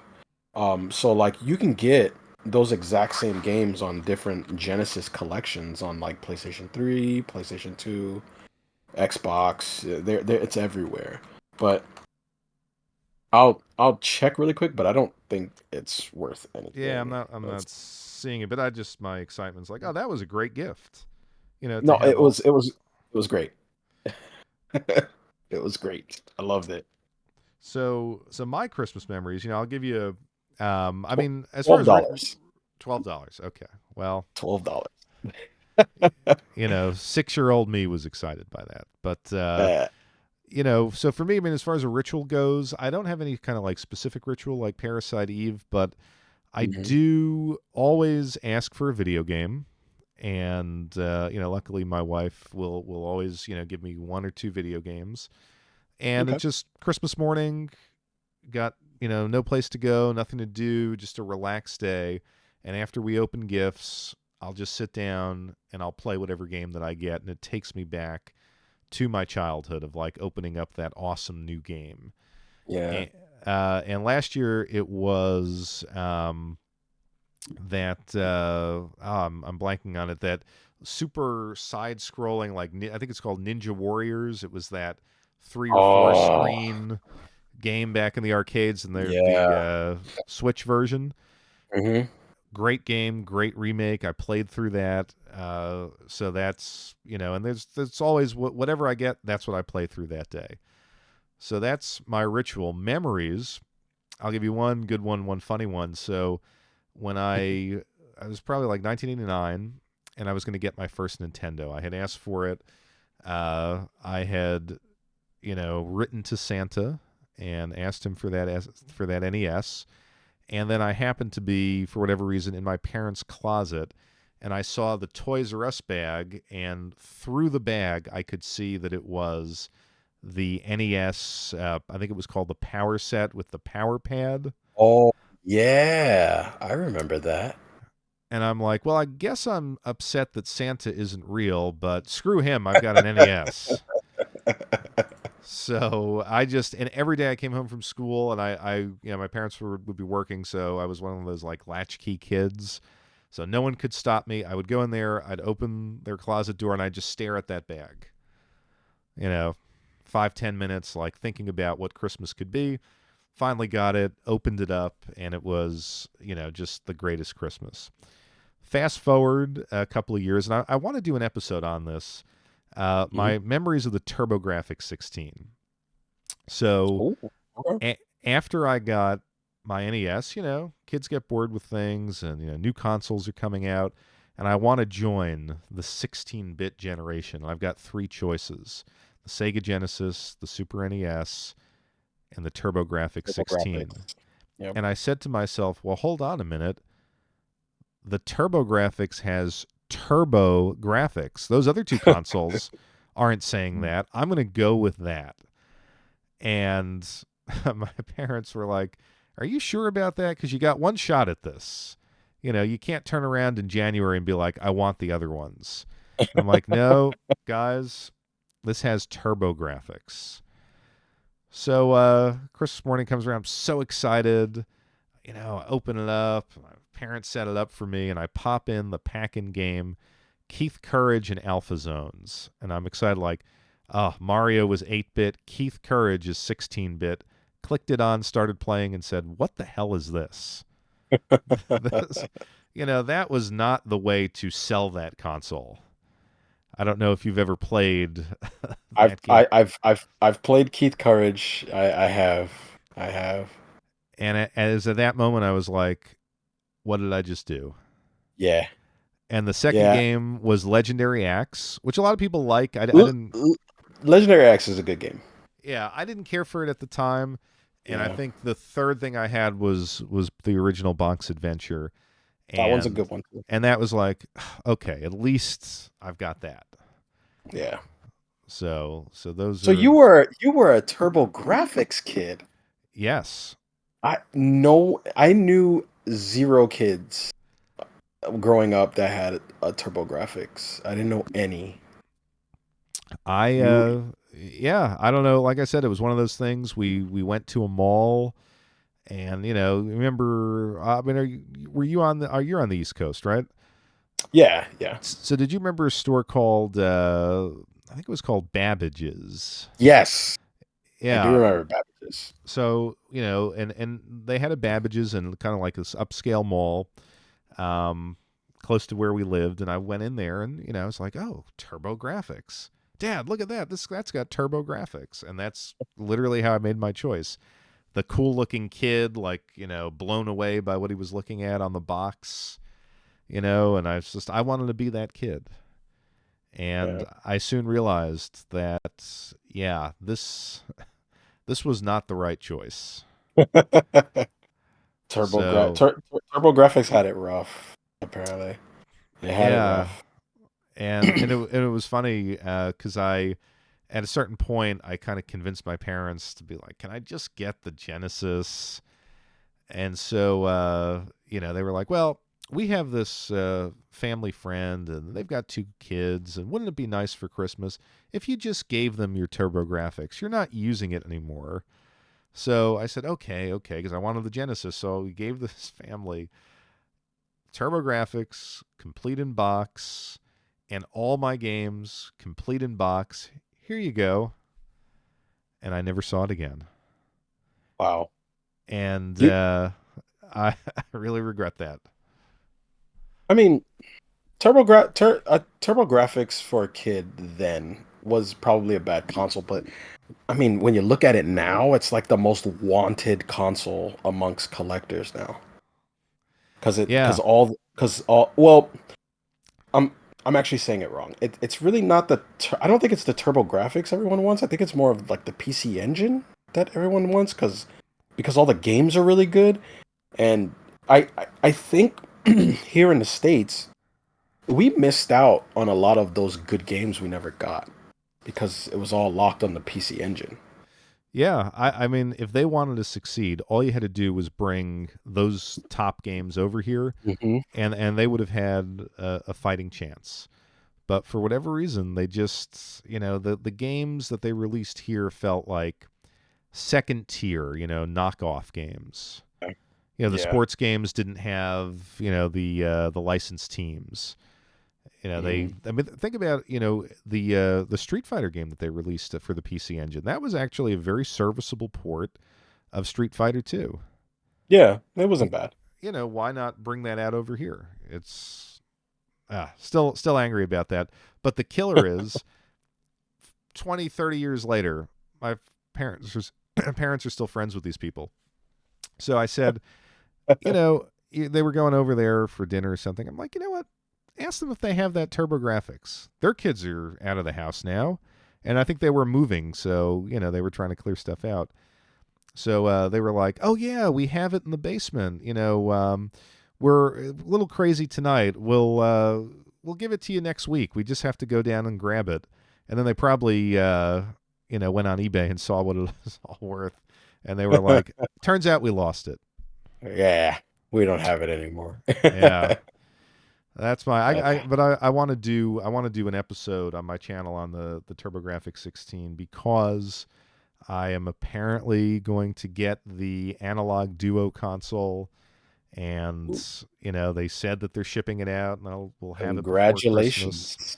So Yeah, I'm not sure if I can believe it, but we'll see.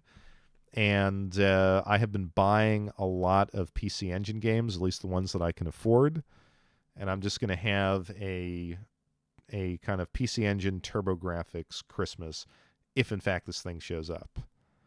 that's gonna be awesome. That's So gonna be awesome.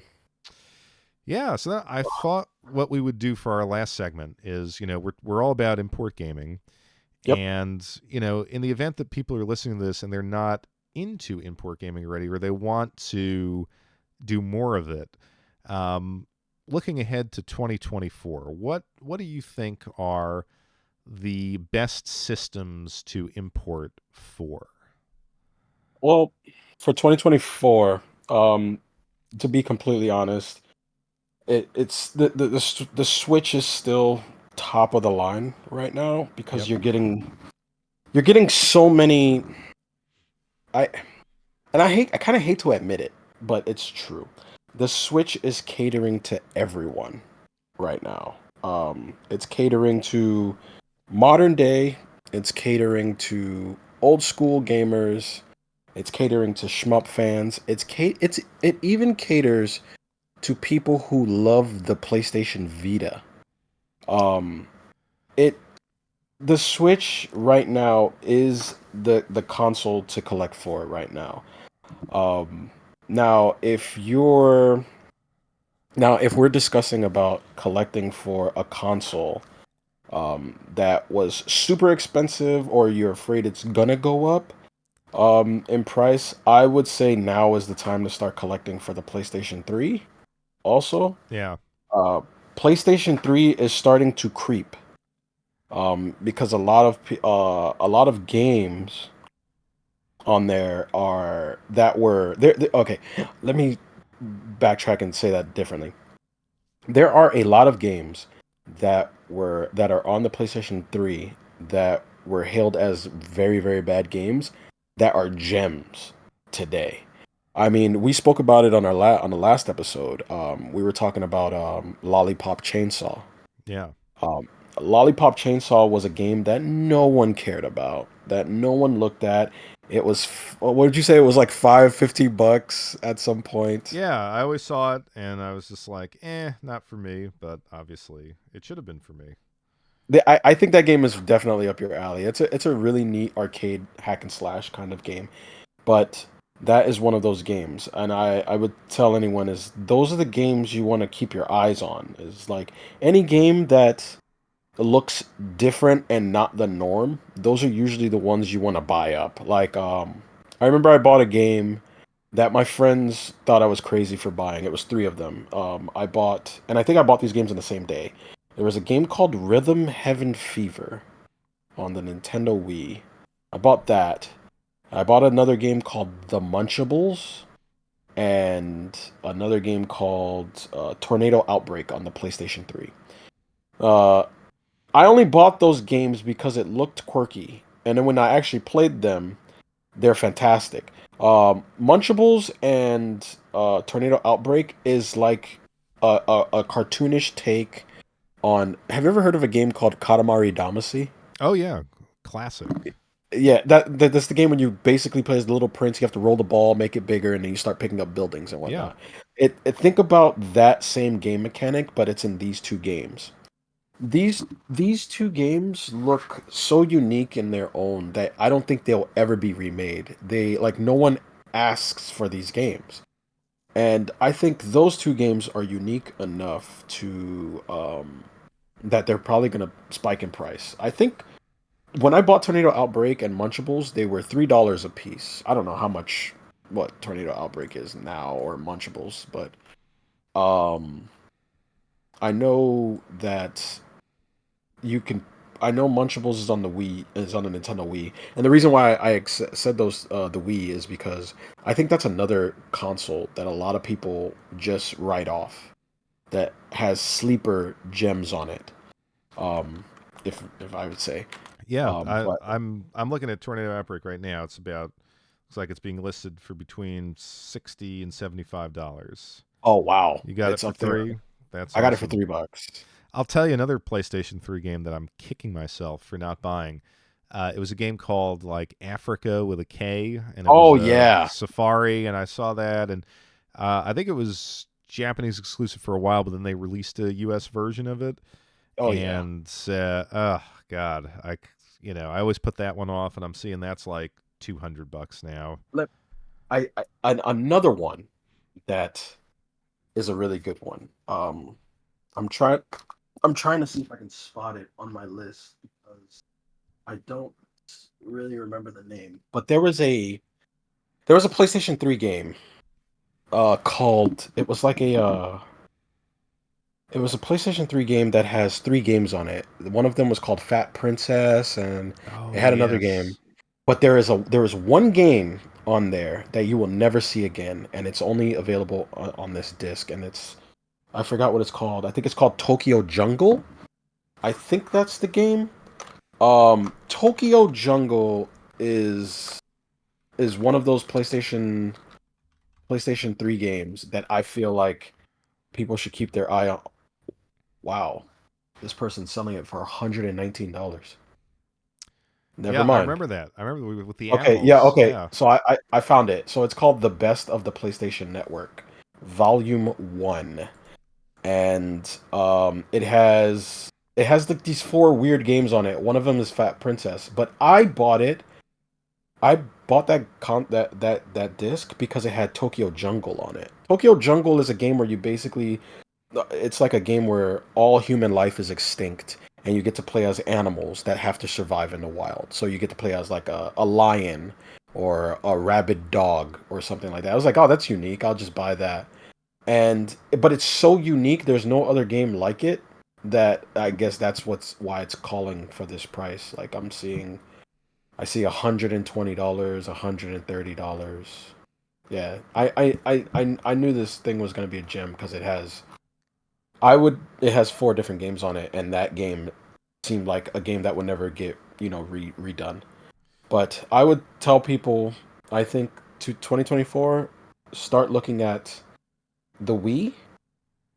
If you're really cheeky, look at the Wii U and PlayStation 3. I would look at there. Yeah, I would agree with that. I wondered, when I thought about this question, I wonder what you think of import Vita games I love because when my wife did her trip to Tokyo and she for my birthday she like live streamed from a game store and had me pick stuff out while she was there and I she bought some Vita games and I was like, these are really, really cheap. Now, I don't know. A lot of them are visual novels. A lot of them have that high Mhm. language barrier. But if you just want to get into importing, and granted, I'm not sure what these are going for on like eBay and PlayAsia seems to, have very low stock of certain Vita games. But if you Yeah. ever go over there, it seems like that would be a console where you have for like friends over there or something, or you do one of those shipping service things. I forget what they're Mhm. called. People are doing that. The I proxy wonder if, services. yeah, the proxy services. Mhm. Not I haven't tried that, but I wonder if the Vita is the way to go because when she was there, they were like $7 or $8, like for a, a lot of them. Yeah. So with the Vita, okay, so if you just want to play the games and you're not worrying about scarcity shortages, collect importing Vita games is probably the best way to go. Vita is very, very hard to collect for state-wise. Yes. I remember. I'm trying to remember when it actually hit, and what I'm thinking of is when I remember, and I'm speaking from my point of view, is like I remember when I noticed that I was able to buy a PlayStation Vita TV for $30 from GameStop. I was like, I'm gonna buy every single video game I can get my hands on because I have a feeling that this thing is gonna just, disappear and be really hard to find because you can always tell if you go. I don't know how many people go to their GameStops anymore, but you could always tell what was probably going to be really really hard to find just by looking at GameStop shelves. Um, I noticed that they would always kind of isolate Vita games off into a corner, and they would just kind of sit there forever. Um, in Japan, you can find Vita games everywhere. They're all over the place. The only problem you're going to run into is that the Vita has so many dungeon crawlers and visual novels that you have to read and you have to understand to play. So it's kind of hard to navigate those circles. Now, I know that because I love the Vita. The Vita is my favorite handheld of all time. I love that console. There are some games that I can just kind of spot, and I'm like, oh, you can just play that. It's fine. But usually, and this is a piece of advice to you and everybody else that might want to collect import games for the Vita. If the cover looks really, really, really cool, you probably can't play it because you can't read it. I'm just being honest because I noticed that as every time I'm attracted to a really cool cover, it's a visual novel or it's a dungeon crawler, and I'm like, well, I can't read this. Like you're not gonna find too many games like what's a game that's easy to pick up and play, or like Miramasa. Like it has some reading in it, but it's mostly a 2D, vanillaware hack and slash. You're not gonna Yeah, I find mean, those games. there's a sweet spot, right? There's, the convergence of affordability and Mhm. language. And, when the games, when they're affordable and you could play them, obviously those are the golden ones, and they eventually like shoot up in price. But I find that when things are in the, let's say, $4 to $10 range, like, as far Mhm. as importing, like, I'll take a chance. And one of the things, I like the weird stuff. I think you're like this too. Like, Yep. hey, we'll try it out. We'll see how far we can get. Back when Saturn was still affordable, I remember I picked up a game called the Combini, which Mhm. is basically a Japanese convenience store simulation Oh game. yeah, you told me about that. Yeah, Yeah. like that's one of the things. Like, if you want to stream some really weird stuff, like that would be a go-to. It's like, where do I put the fax machine so that we have optimal foot traffic and people will send their faxes, and you increase the profitability of your store. And it's like running a Lawson's or whatever, one of those stores in Japan. And I felt like, okay, there is a language barrier. I never really got deep into this game, but I don't mind buying it for $6. Yeah. And I think the Vita is certainly in that price range now. But you're right, a lot of visual novels. Yeah. There's a lot of visual novels, there's a lot of RPGs that you have to read and you can't enjoy the story. Um, but I think that it's not that I think the Vita was that kind of console. It was a console that catered to the JRPG visual novel crowd. And there's an abundance of it. Collecting Japanese import Vita games, especially if you want to play and enjoy them, it's really hard to collect for.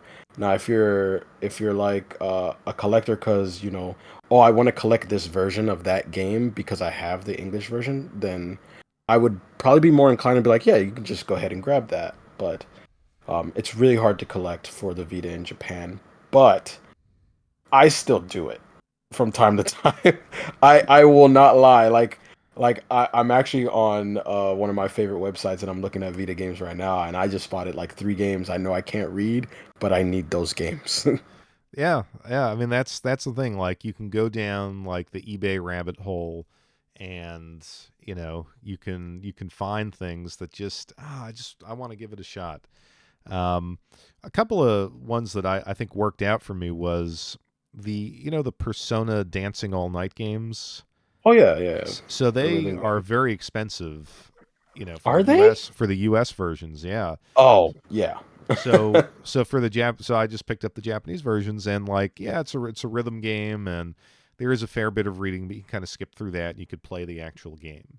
Hmm. Another one that I picked up recently that was more on the expensive, like it was more than $10, was that Dead or Alive beach volleyball game for the Vita. It's a good one.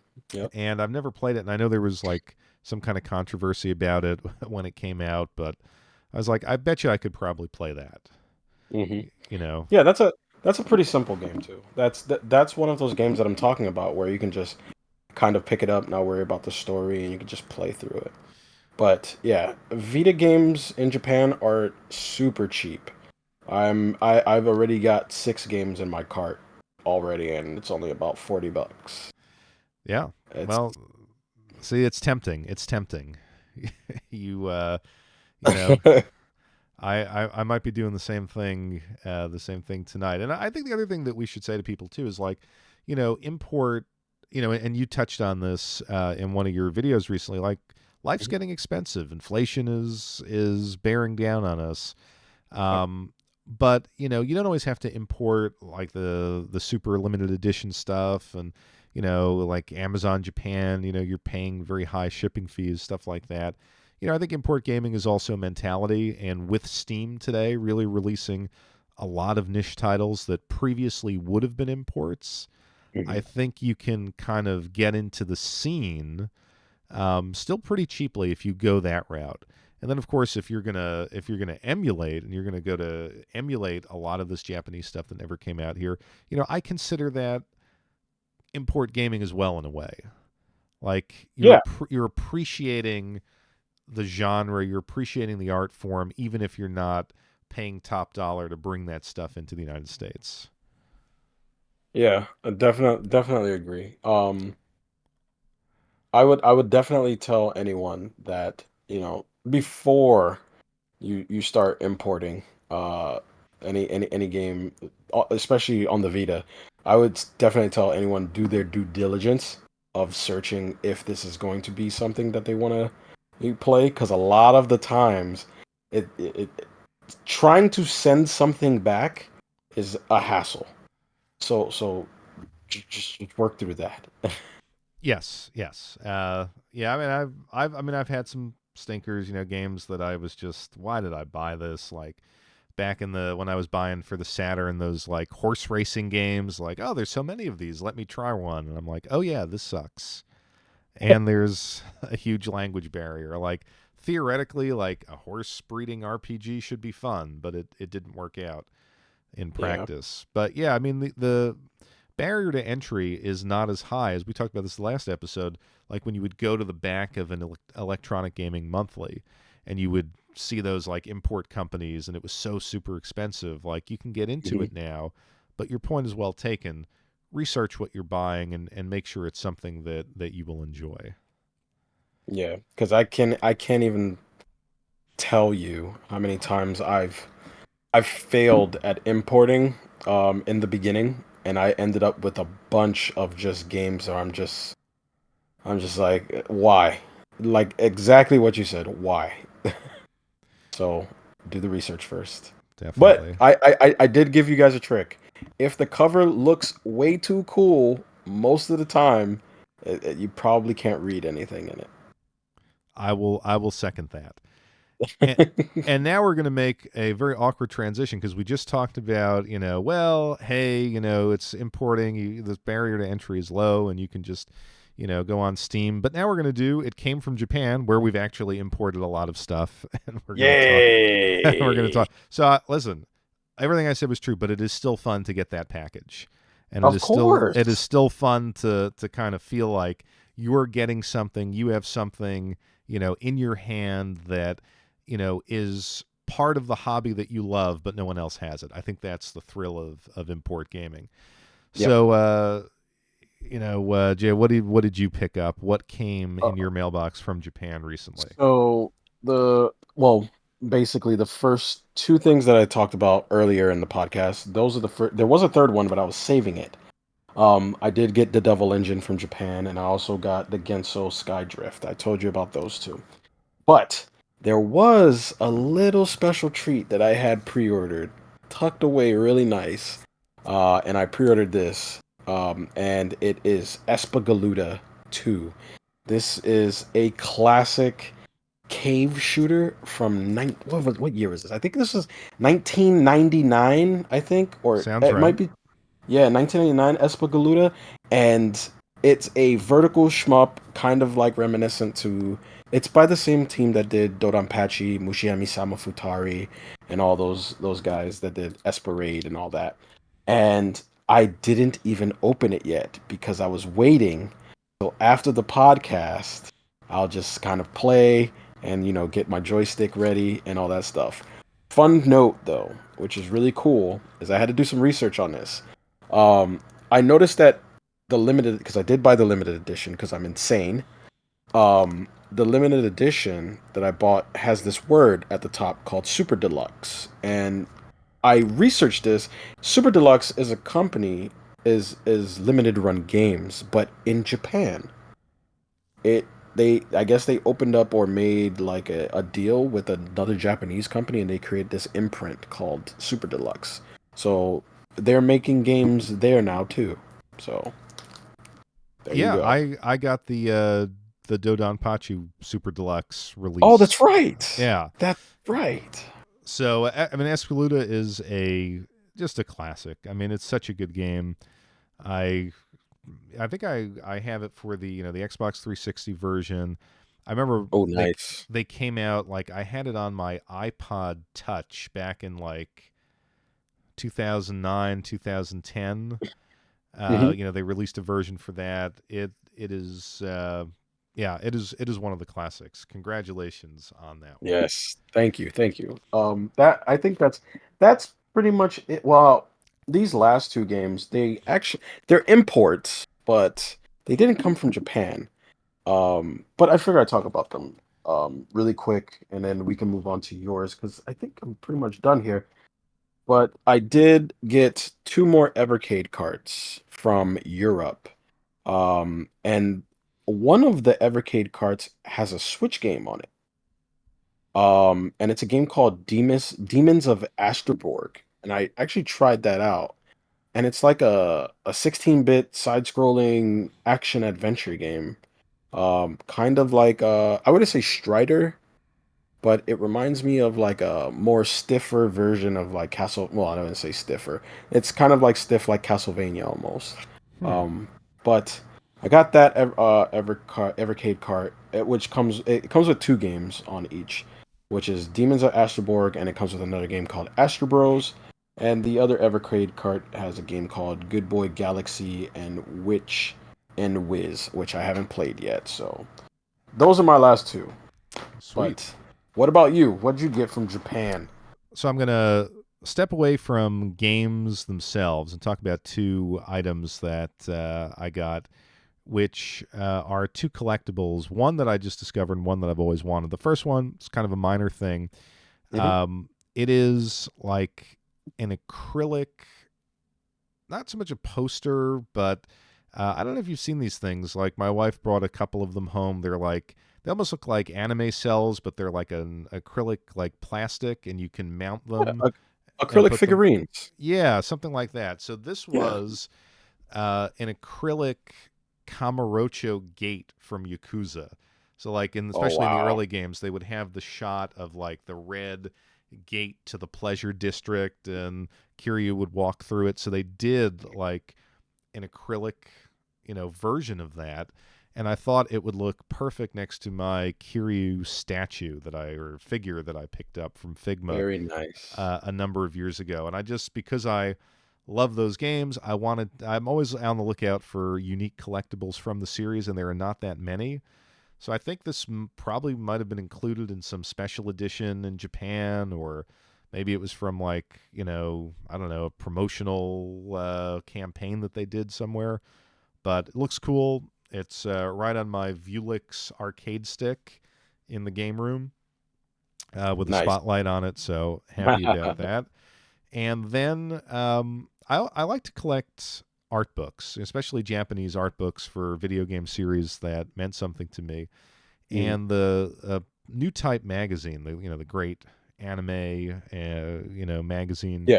from Japan in the mid 90s, it seems like a lot of these are from. They did like a subtype art books for video games, and it would take the same approach that they would use, the kind of the same layout, the same classy layouts that they would do in their magazines, but it would just totally be focused on the video game. So I got the Lunar Silver Star Story Newtype art book for the version of Lunar that was released on the Sega Saturn. Oh wow. And That's amazing. I've been eyeing this on eBay for a long time, and it was always just a little bit more than I wanted to pay for it. But I found it at a decent price, and it's holiday time, so it's like I'm just gonna get this for myself Get as a yourself a nice little Christmas gift. an early Christmas gift. And what it is, I mean, first of all, Lunar, just a special game, a game to me that still feels, I don't know, it's like comfort food. It would never was doing anything crazy, as far as pushing the boundaries of the genre, but it just feels like fun, comfortable, pleasant. And this book has like a picture of every still from the anime cutscenes in Lunar, in Yes. addition to a lot of concept art from the game. and what seems to be interviews with the artists as to what they were thinking when they were drawing these things. Hmm. So it shows you like the concept drawing and then the stills from the actual cutscenes. So That is that is really cool. yeah, it was a really really awesome art book. And these are, they like I said, they're called like Newtype 100, and they did it, seems to be for a lot of things like from mid 90s, mid to late 90s Japanese anime and video games. And if you come across them, even if it's for a series that you're not crazy about, I just think they're great examples of like magazine culture in Japan. And if you're interested in that, I would pick them up. Hmm. So That's those are my it came from Japan games. And if you in every episode, I post our link to the Discord, and we've been posting images of these things. So if you want to see these items, you can go there. I think we're So gonna need to. I think we're gonna need to make a nights on, lights off Discord soon. yes, yes. Well, we should probably do that as well. Yeah, Definitely. But I think we covered quite a bit this episode. I think we did. I I think we think, did. yeah. I mean, I think if people are listening, and if they're not doing so already, they better start importing, because we covered a lot of awesome games. And I also I think that they should start importing as soon as possible because I noticed that the last time when we stopped recording the podcast, we immediately went online and started importing. And I Yes. think that's probably going to happen again tonight. Yeah. Yeah. Because it doesn't stop now. Like we just got a taste of, like, I'm looking at that PlayStation Network, best of PlayStation Network Volume Yeah, One. I And have it on my screen I'm too. looking at it on eBay, and I'm like, I'm seeing some. Did it come with a manual? Because I'm seeing some without a manual. It did not come with a It did not manual. come with It a did not. manual. All It did right, not. No. I am buying this tonight. Then I need to have this. I Yeah, don't it did know. not. Yeah, because you're absolutely right. This is going to shoot up in price. So so yeah, I think we have some shopping to do. So we will say goodbye to the audience for now, and assuming we're not killed by our wives between now and mid-January, we will be back in January. And I got to just say something. I have some stuff coming that did not make it for this episode, but Oh man. I am really really excited. I'm going to talk about the Analog Duo if I actually get that. But I discovered a game that I am super excited about, that I think will be one of the key imports of 2024, and I hope to get it before the next episode. And if I do and I get a chance to play it, I'll be featuring that in January. I can't wait to see it. All right. Well, we will be back in January. Everyone have a great holiday and a very happy new year. Take care. See you later, everyone.